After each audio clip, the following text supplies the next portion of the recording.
When we talked earlier about the casualties and the fact that Hamas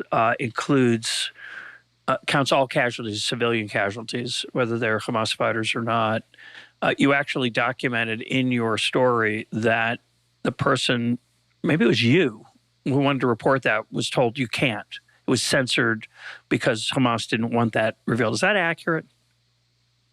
In late 2008, I was an editor on the AP desk in Jerusalem, and I was in charge of writing news stories from Jerusalem using news material that was coming in from Gaza. So this is during that first round of violence between Israel and Hamas. At the time, we had an excellent reporter in Gaza, a Palestinian reporter. By the way, the heavy lifting of the news industry in Gaza is done by Palestinians from Gaza. I think that's important to understand. Today, it's done almost exclusively by Palestinians from Gaza, meaning that the people reporting for Western news outlets are people who live under Hamas rule and cannot cross Hamas because it might cost them their life. And I think that's something that people don't necessarily get, but which is, of course, is very important to know. But this was 15 years ago, and we didn't quite understand that yet. So in the morning, the reporter told us that Hamas fighters were dressed in civilian clothes and were being counted as civilians in the death toll, which is, of course, a crucial fact if we're using the death toll as the central fact of the story.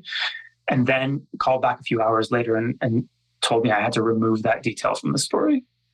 And it was clear that he'd been spoken to, that he'd crossed some line that had been established by the new Hamas authorities in Gaza. And of course, I removed the detail from the story, and I wasn't going to endanger a reporter for any reason. And I suggested to the person running the news desk that we append an editor's note at the bottom of the story that informed our readers that we were now conforming with Hamas censorship, that we couldn't tell them the whole story because, our reporters were being censored by Hamas, and I was overruled. It's worth knowing that whenever the Israeli military censor touches a story, we would note that the story had been looked at by a censor, even if the censor didn't make any changes. Often stories that relate to Israel's nuclear program have to go through the censor, and we would note in a story whenever that happened. And yet, since that story that I was mentioning from the end of 2008, AP never made clear that they were conforming with Hamas censorship, and that's true of all of the big Western news organizations that have permanent operations in Gaza. They've all made accommodations with Hamas.